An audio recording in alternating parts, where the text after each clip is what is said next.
সকালে ভক্তগণ শ্রান্ত ক্ষুধার্ত হয়েছেন দেখে ভক্তবৎসল শ্রী গৌরসুন্দর তার পরিকর ভক্তগণের সেবার নিমিত্তে অদ্ভুত ঐশ্বর্য প্রকাশ করলেন। মহাপ্রভু কি করলেন? সবার সাথে মহাপ্রভু যেখানে এসে উপস্থিত হয়েছে সেখানে এক ভক্তের অঙ্গনে মহাপ্রভু বিশ্রাম করলেন। অর্থ তথা একটি আম্র বীজ রোপণ করলেন।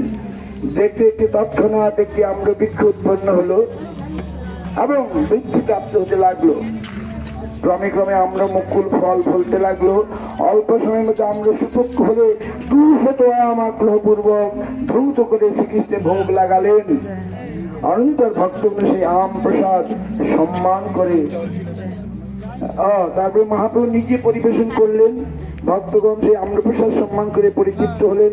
এইরূপ অপূর্ব আম্র কেউ কখনো দেখে নাই। আমরে আটি বাকল নেই, হলদে লাল রঙের একটি আম ভোজন করলে একজনের পেট ভরে যায়। ভক্তগণ পাকা আম ভোজন করে পরিতৃপ্ত হয়েছেন দেখে মহাপ্রভু শ্রী গৌরে অত্যন্ত আনন্দিত হলেন। মহাপ্রভু সেই স্থানে এই বস্ত্র প্রকাশ করলেন। সেই ভক্তের অঙ্গনে 12 মাস এইরূপ আম্র পাকা আম পাওয়া যেত। ভক্ত সঙ্গে মহাপ্রভু নগর সংকীর্তনের পর প্রত্যহ এই স্থানে এসে পরমানন্দে আম্র মহোৎসব করতে লাগলেন। এখানে স্কুলে ভক্তরা খুব কীর্তন করে, এক জায়গায় ইউটিউবের মধ্যে আছে। সেই স্থানে অদ্যাবধি আম্রঘাট আমঘাটা বলে প্রসিদ্ধি লাভ করেছে। গৌরধামে কল্পতরু সর্বক্ষণ গৌরহরি ভক্ত সেবার জন্য সর্বপ্রকার সেবা উপকরণ সরবরাহ করার জন্য তৎপর থাকেন।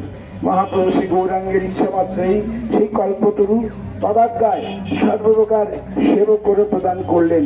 নবদ্বীপ ঘাট স্টেশন হতে কৃষ্ণগঞ্জ যেতে মহেশগঞ্জ পরেই আমঘাটা নামে স্টেশন। এই যে স্টেশন দেখছেন এইটি Amghata. So Mahaprabhu is very bhakta vatsal, he loved his devotee.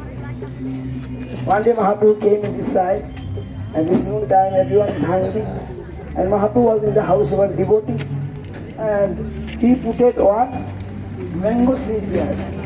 Immediately Chaitanya Damodar is told, immediately from the seed a tree grew, and immediately it became matured, and mango. Everyone see there's some mango, a ripe mango, 200 mango. Mahaprabhu took the mangoes, offered to Krishna, then distributed to the devotee.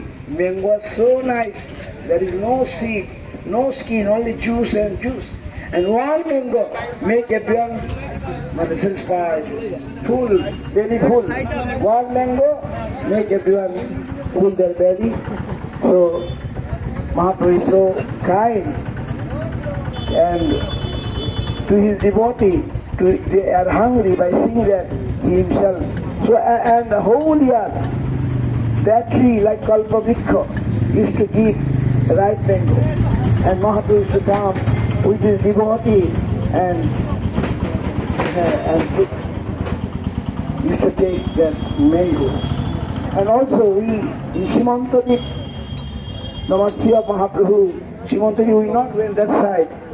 That side, before we have to go, used to go.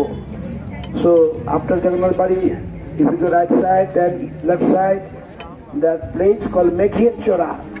One time Mahaprabhu with his devotee doing Sankirtan, and big cloud came, and rain supposed to come, but Mahaprabhu said, don't come here. My devotee is Sankirtan, please go from here. Immediately they see some cloud. Wind came there, and all cloud gone. No rain came. Meghir Chora, সীমন্ত দ্বীপের কাছে মেঘের চোরা বলে একটা জায়গা আছে। মহাপ্রভু ভক্তগণকে নিয়ে সংকীর্তন করতে করতে ওদিকে যাচ্ছিলেন। ঘন কালো মেঘ ঘনিয়ে আসলো, বৃষ্টি পড়ে পড়ে। মহাপ্রভু বললেন, এই মেঘ, আমার ভক্তরা এখানে সংকীর্তন করছে, এখানে তুমি বর্ষাবে না, যাও ওখান থেকে চলে যাও। বলতেই দেখা গেল বাতাস এসে মেঘকে উড়িয়ে নিয়ে চলে গেল। সেই থেকে ওটার নাম মেঘের চোরা। এইদিকে আমঘাটা আর ওদিকে মেঘের চোরা। ভক্তবৎসল ভগবানের এই হচ্ছে লীলা। জয় ভক্তবৎসল গৌর হরি কি, জয় নবদ্বীপ ধাম কি, আমঘাটা কি, হরিনাম সংকীর্তন কি, জয় প্রভানন্দ।